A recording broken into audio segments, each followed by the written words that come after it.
Welcome to Regulate This, an RIAly unfiltered podcast. Welcome back to Regulate This, where we continue the discussion on does your CCO actually know what they are doing and how to hire a great candidate?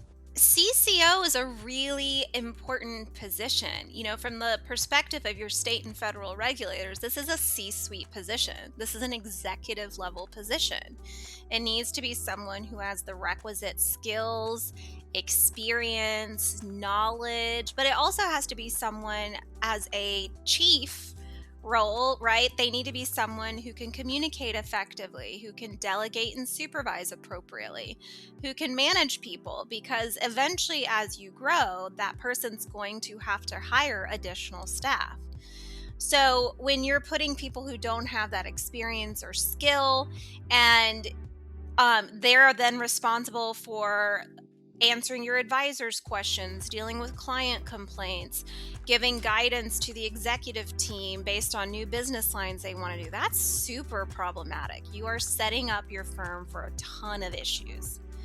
And I will tell you, our firm's been brought on in a lot of occasions where an exam started and the CCO was like, time to go. I'm going to jump ship before the shit comes out about all the stuff that didn't happen because I didn't have the time, I didn't have the resources, but I was gatekeeping all the work and all the things I had to do and hid it from people. I mean, Tracie, how many damn times have we heard from clients, well, I went back to look at our compliance folder and I can't find half the stuff they said they did. We had this audit and I thought everything was great and they told me we could do this, and then the audit came in and is like, no, this is wrong. This is against the rules and regulations. And it's like, what the hell? Yeah, and a lot of times, people think it's job security to be the only person that knows. It's actually insecurity. Usually people that are doing that are holding stuff so close to the vest, not sharing information with people, not having full exposure and transparency to what's going on and giving people access. Those are the people that were the reason behind financial institutions saying that even when they'd only give 2 weeks of vacation, you had to take 1 week consecutively, because that's how they'd find embezzlement, fraud, and all of the bad stuff people were doing that they couldn't cover because they weren't there every day. That's why they quit letting people use those 2 weeks haphazardly. 1 week had to be completely together. And the truth is, sometimes it is insecurity that if everybody else knows how to do this, then they won't need me anymore, which is a problem in and of itself, because chances are they're making it almost impossible for your firm to go on or know what's going on without them. If they get in a car accident tonight or have to get an emergency surgery, or heaven forbid something far worse happens, you're SOL because you don't have access to anything. You don't know what's been done. You don't know where things are. You don't know where the bodies are buried or what even caused them to have to be buried. And now you're responsible for everything and holding the bag. And then there are those other people that know they're not doing everything, think that eventually they'll be able to catch it up. And so they're playing that game, and eventually the snowball becomes an avalanche and they simply can't do it. But again, ultimately, as the owner of the company, you're still going to be left holding the bag. You're still going to end up with the disclosures. You're still going to end up paying the fine. You're still going to be the one that has to have your reputation have some type of chink in that armor because of what was done, and your head was like an ostrich and buried in the sand. So if they're not sharing, if they can't articulate what's going on, if it's always I'm waiting for an email, or they haven't responded yet, or I'll be getting to that next, I'll be able to give you an update next meeting, and next meeting never comes because the update is always, elusive. That should tell you that there's probably something else going on, and you really need to scratch below the surface and get more eyes on it so that you don't get caught flat-footed with your checkbook having to write a big check that you're not ready for. Well, I think it's also important for leadership. Like, you need to have your CCO involved in those leadership meetings, right? So that you are forcing them in a situation where they have to give updates, they have to provide findings, they have to tell you kind of what they've been doing, and they have to provide, a report or documentation or something. So to your point, it's not about abdicating the role; it's about properly supervising that person. Because from a regulator's perspective, if your compliance officer doesn't have the resources, they've been thrown into this position, you knew they didn't have the skills and experience, and they simply did the best they could, that kind of risk and liability reverts back to the ownership, because you hired them, you have the power to give them what they need, you have the ability to hire the appropriate person or get them additional resources like additional staff or an outside provider, and you didn't.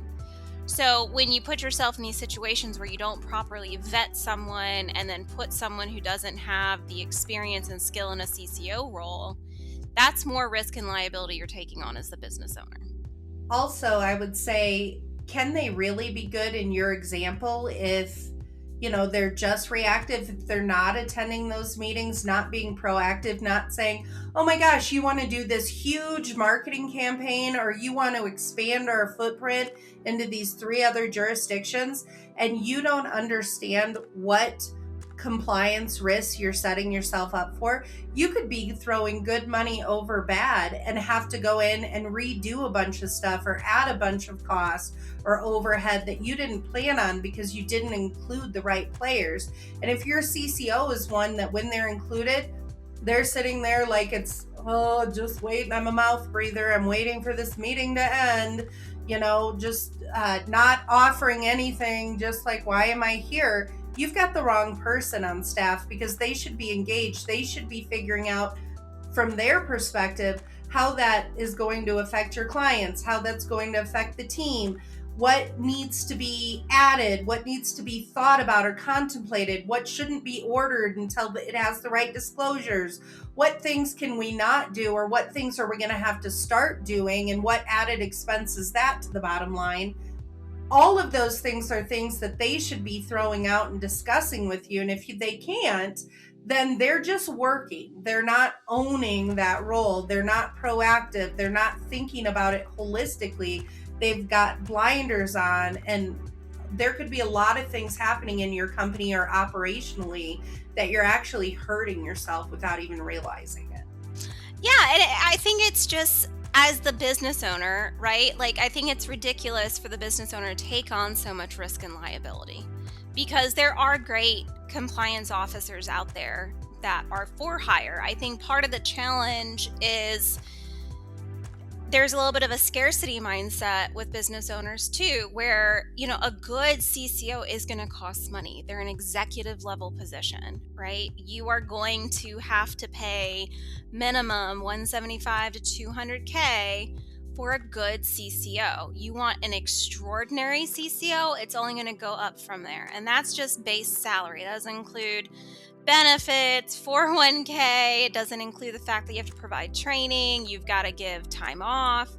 I mean, it's a real investment. And if you want to be serious about your business and mitigate risk within your business and ensure that you're running your business appropriately and in accordance with state and federal law, then that's the kind of person you need. Now, Tracie, I know we've talked a lot about all the crazy shit we've seen. I want our listeners to walk away, though, with practical steps they can take. So I'd love to kind of step through our process of vetting compliance people, all the things that we've built out and done, and then how do we handle situations where we realize we didn't hire the right person? So I think the biggest thing, and this is hard for people to hear because it's not human nature, you want to hire slowly and fire quickly. The fire quickly part is the piece that's really challenging for people on one end, because they feel like, I've jumped through these hoops and I've got this person here. A live body is better than no body. and you don't realize all of the bad stuff that can be happening and all of the team members that are now pissed off because, if this person isn't doing what they need to do, that means a lot of other people are falling trying to fill that gap and they're working twice as hard. So you could actually lose good team to keep the bad. But the first part can also be hard for people too, because when you're in desperation and it feels like you've been filling the role or everybody's kind of been doing extra to fill a role until you find the right person, sometimes you're willing to kind of not see those red flags and say, well, but if they just do this, or if we just train that, or if we oversee this, they could be what we need. It's like dating a person and saying, no, they're not the person I want to marry, but if I can just chisel off these rough edges, I think I can get them there. It never really works that way, right? So to start with, we're going to be looking through the resumes. We're going to make sure that we have an appropriate job description out there, an appropriate job ad. We're not going to hire anybody and then create the job. We're going to make sure we know what we want, what we're looking for before we even put the ad out. And we're going to try to use that ad to repel the wrong people and capture the right people, right? So the ad's going to include our desires, our requirements, and a little bit about the role. We're going to test that ad, and if we find that we're not getting the right candidates, we're going to make sure that we improve the ad or adjust it to get the candidates that we need. We then are going to, once we've reviewed those resumes, we've kind of picked out the ones that we think align with the job that we want, we're going to go ahead and have a telephone interview with them. In that telephone interview, we're asking everybody the same series of questions. They all get the same opportunity, the same bite at the apple to do the right things and answer the questions appropriately. It's an opportunity for us to kind of figure out, do we even like to converse with this person? Does this person seem like somebody that could talk to our clients? Does this person have the ability to answer questions? I'm not looking at this person, it's literally over the phone. So, once we determine that, yep, this person is telling me why they're looking, they're telling me some of their strengths, they're telling me some of their weaknesses, they're telling me how they feel former employers would feel about their performance now, those types of things. Let's say they knock it out of the park and they're ready to move to the next round. That's usually when we're sending a quiz of some sort. So we've established that we can stand to talk to them. We feel like they could talk to our clients. They sound reasonable. Now we're sending them something to say, how do they organize their thoughts? How do they respond? Do they actually read and not skip over key points that they need to answer? Are they able to clarify things? If it's an attention to detail thing and I give them this long scenario and ask them a question, can they pick out what I need them to? At the end, if I say, can you fix all of the glaring errors on this document? If it's something where they have to have that level of detail, at that point, will they jump through that hoop or not? Those things are all important. And sometimes it's even like from a legal perspective, who would you contact if you were trying to file this at this organization and you weren't able to get it through? Are they able to find that information on their own, or do they just not answer it and say, well, I would go to my supervisor, which means that they're always going to just go to their supervisor, right? So let's say they answer everything. They've answered all the questions. If they're a stat question, which you shouldn't be doing when you interview people, but on these quizzes, you do all the things that you shouldn't do and see how they respond. If you said, give me 3 examples, did they give you 3 or did they give you their favorite? If you ask them to specifically answer somebody, did they answer that or did they respond with the question? So let's assume that they've done it and now we feel good about them. And then there's going to be a slew of them that don't respond at all. They're not willing to jump through that hoop. And this is when the HR person or the owner of the business says, well, let's lower the standard. I really like that person. No! Exactly. Listen, if they're not going to give a shit now and put in the effort now, they're not going to put in the effort later when they're on the job. I don't care. I know I interrupted you, Tracie. I don't care how desperate you are. You are never going to be that desperate, because you will instantly regret it. If they don't respond, they're automatically disqualified. And I feel like I've been down that road, Tracie, where I'm like, well, we really need someone. And it's I go through the No, they didn't care enough about having a job at your firm to do. And it's not like a 3-hour-long knowledge test, right? It's like 4 questions. It's a short, less than half an hour. I just want to gauge your ability to answer these questions.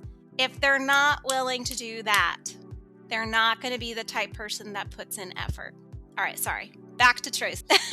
No, your reaction was that was perfect. That is the appropriate reaction, because I think especially when we're in that desperation mode, we're willing to accept things that we normally wouldn't. It's kind of like, for me, if I'm feeling like it's a fat time of the month or whatever, where I'm feeling like not my best self, I might wear something, and then when I look at the picture, I'm like, why? I know that doesn't look good.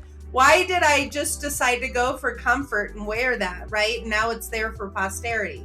But I think the same thing is true when we hire. Sometimes we're willing to lower our standard just to get a live body in. And the truth is, now you've set the tone with it. Now you've set the behavior. If you don't want to do something, just don't do it. And we'll move it along and let you get, past that. That's fine.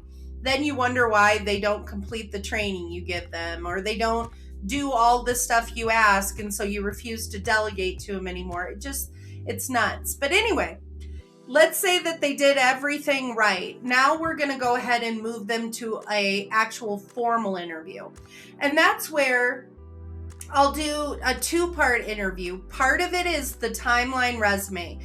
Let's go through your resume. I want you to actually tell me what you really did, not what the bullet points say, but what you actually did, what you were responsible for, what you looked at, knew about, touched, when you escalated, who you escalated to.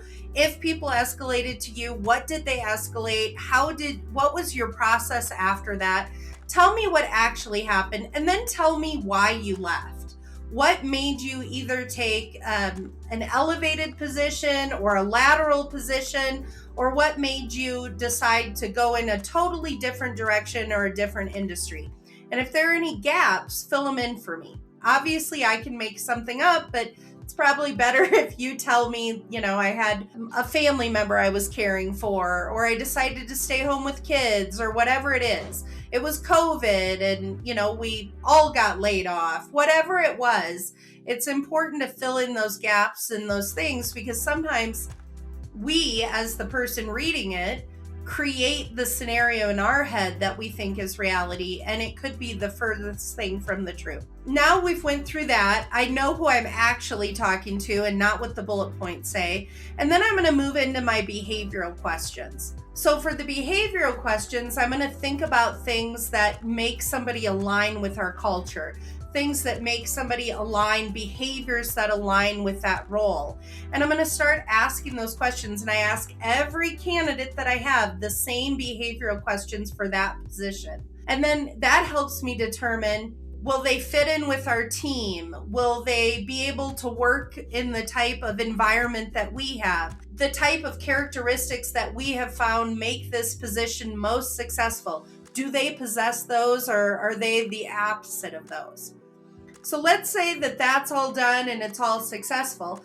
Then we move them to somebody within the team. Usually in our team, it's Amber, the compliance manager. She's going to poke around the sides and see what they really know about compliance. If they can really talk the talk with the tech, if they can really talk the talk with the skill set.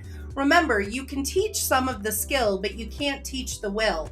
If they're unwilling to learn, if they are repelled by technology, if they only like to do things their way, it may be hard to incorporate them into a new environment, especially if you're one that has systems, policies, and procedures for everybody to work on. You don't want somebody that's going to start choosing their own adventure. You want them to assimilate into part of the team so that your clients get consistent, reliable delivery of service. So if they pass that, that's when they go to Leila. And that's when she scares the hell out of them. She tries to tell them about how hard this job is, the things that they're going to endure, the things that sometimes they're going to have to think through and maybe be put into positions where they really have to know their stuff and know how to find things, because she wants to be completely obvious and transparent from the moment that they start with us that there is a big learning curve. Even if you've been in this industry for years and years, we're not siloed. We expect you to learn all areas of this field, all of those things, so that they know from the beginning what the expectation is. And then, based on that, and then also poking around the surface to make sure that they actually have a skill set. If we, after getting through all that, still like them, that's when we ask for references. And we ask for 4 references, 2 from colleagues that have worked directly with them and know their work product, and 2 supervisors that supervise their actual work product. Not their best friend, not my work buddy, not my work wife or work husband, not my college recruiter, or I've seen my ROTC from high school and I graduated 17 years ago. Not my favorite cousin, not my best friend, not an assistant that worked for my boss. Like, why won't the boss speak on your behalf? It has to be somebody that's actually seen your work product, can speak to your work product, and talk about whether or not they'd ever, be willing to work with you again. If you actually, what are the things that you knocked out of the park? What are the things that they think you still had room for growth? Your favorite best friend doesn't know all of those things about you all the time in your work life, but the people that work directly with you do. And then based on that, assuming that we get, the desired outcome there, then we're going to meet as a leadership team, talk about which candidate we think excelled at all of those things and is the best fit for our firm. And then we're going to make them an offer. And even in that offer, we sit there and talk about what their KPIs are, what the expectation is, what the job expectations are for them, what the training expectations are. And then we put them on a 90-day probation for them to have to go through the training that isn't only video, that isn't only one-on-one meetings with staff or with trainers or mentors showing them, but it's also scavenger hunts. Go into our database and find this. It's quizzes. What did you learn during this, so that we can see how you're processing information and taking notes. There are times that they're going to get assigned work that they're actually going to have to do and turn into a supervisor to review and provide feedback and have them go in and fix it. All of this stuff is happening in the first 90 days so that we have an opportunity to determine, are they really a good fit, before we're ever going to turn them loose on a client or introduce them. So it's a long process, but it also is a way for us to make sure that we're not taking these clients that we've worked hard to establish the relationship with, that we've built a rapport with over years, that we've been doing good work with, that we lose them overnight because we're hiring people that, their resume isn't correct, or once they get in, they have a hard time working independently. We're a virtual firm. Everybody thinks remote work sounds sexy, but COVID and real working remote were 2 different things. So people that fell in love with it during COVID, where you were half staffed or were doing a pittance of the work that you were doing when the world was open, find that real remote work can be super challenging. And I'll be completely transparent with everyone listening. I've made all the mistakes. I've done the desperation hires. I've done the abdication. I haven't done the reference checks. So everything we're saying that we do now, it's because I've been in those positions, and I will tell you without fail, 100% of the time, I end up regretting not going through and taking the time. And I know how it feels because you're like, I'm so fucking busy. I have so much shit that I've got to do. I've brought on this person. Now I got to put them through a 90-day probationary period. We've developed, to Tracie's point, all this training, but we have scorecards. Right? So part of Amber's job as the compliance manager is actually rate their work product. And we track that scorecard through their time with us to show a progression in their skill, but also basically mark when they've graduated and they can be trusted to do that job on their own. Amber's so fucking amazing because she went through the process. She understood all the steps. She corrected issues and errors on the way, but you have to have someone that supervises that. And then after, you check in every 30 days, and if you don't have a reason to keep that person after 30 days, you don't let them stay after 30 days. If after 60 they're not doing what they're supposed to and it's not worth keeping them, then you don't keep them 61 through 90. At 90 days, you've given them time, you've given them training, you've provided feedback, they're still not improving. You don't fucking keep them, because that is them on their best behavior. What you see at the beginning of the relationship, there's no backstory, there's no luggage, there's no tension between you guys. You're both coming with a clean slate. So look at what they're doing, because that's the best they're ever going to be in terms of their attitude, their desire, their motivation. Definitely keep listening to Regulate This anywhere you get your podcast. Go to our YouTube channel. You're going to find a lot of resources there to help you figure out who to get or how to get them or what it is that you need. We'll also have an episode coming up about outsourced CCOs. So if you decide, maybe I'm not ready to take on the HR burden, maybe I don't want the headache of hiring, maybe I don't want the headache of training, maybe I don't want the revolving door that is HR when somebody doesn't work and I have to replace them, or something happens and they're going to be out for a long window and I have to have somebody step in. Maybe you need to outsource. Check out our episode on outsourced CCOs and how you look for those folks as well. Wherever you can find us, www.myralawyer.com. Come on, check us out. There's lots of information available for you for free.